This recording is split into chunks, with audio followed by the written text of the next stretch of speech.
Congress party की सबसे युवा विधायक शिल्पी नेहा तिर्की ने मंत्री पद की शपथ ली। मांडर विधानसभा सीट से लगातार दूसरी बार विधायक चुनी गई शिल्पी नेहा तिर्की संभवतः झारखंड के इतिहास में सबसे कम उम्र की मंत्री बनी है। सियासी जानकारों का मानना है कि कांग्रेस पार्टी में आदिवासी क्रिश्चियन समीकरण को साधने के लिए शिल्पी नेहा तिर्की को मंत्री पद सौंपा है, लेकिन केवल इतना कहना उनकी योग्यता से न्याय नहीं होगा।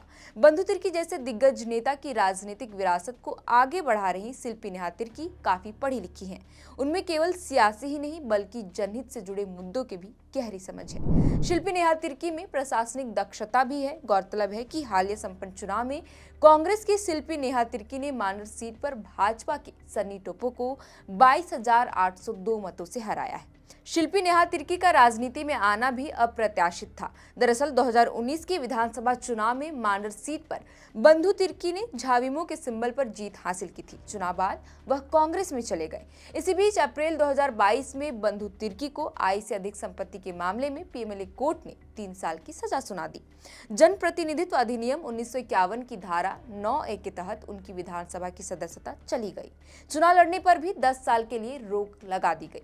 इसी साल महज 28-29 साल की शिल्पी नेहा तिर्की बेंगलुरु की एक मल्टीनेशनल कंपनी में नौकरी कर रही थी। इधर मांडर सीट खाली हुई तो वहां उपचुनाव की घोषणा हो गई। आनन फानन में शिल्पी नेहा तिर्की को बेंगलुरु की अच्छे पैकेज वाली नौकरी छोड़कर झारखंड आना पड़ा। यहां उनको कांग्रेस ने अपना प्रत्याशी घोषित किया और वह जीती भी।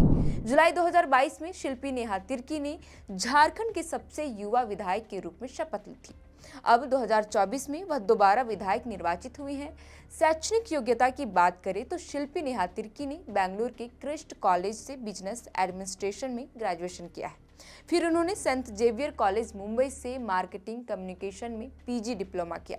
सियासत में आने से पहले शिल्पी नेहा तिर्की बेंगलुरु की एक मल्टीनेशनल कंपनी में नौकरी करती थी। उनके पति मर्चेंट नेवी में सेकेंड इंजीनियर के रूप में कार्यरत थे। गौरतलब है कि शिल्पी नेहा तिर्की ने पिछले 3 वर्षों में कम समय में ही अपनी योग्यता साबित की है। उन्होंने सदन के भीतर और बाहर भी सरकार को मजबूती से डिफेंड किया है। विपक्ष के तमाम हमलों और आरोपों का तथ्यों के साथ खंडन किया है। उनमें प्रशासनिक दक्षता भी दिखती है। जाहिर है कि उनको मंत्रिमंडल में जो भी विभाग मिलेगा, उम्मीद है कि वह इस जिम्मेदारी का ईमानदारी से निर्वहन करेगी। शिल्पी नेहा तिर्की युवा हैं तो उम्मीद होगी कि वह युवाओं के रोजगार के मसले पर भी संवेदनशील रहेंगी। फिलहाल के लिए इस वीडियो में इतना ही। आपके लिए खबर लिखी थी हमारे साथी सूरज ठाकुर ने और हमारा नाम है चैतन। आप देख रहे थे दी फोर्थ पिलर। बहुत बहुत शुक्रिया।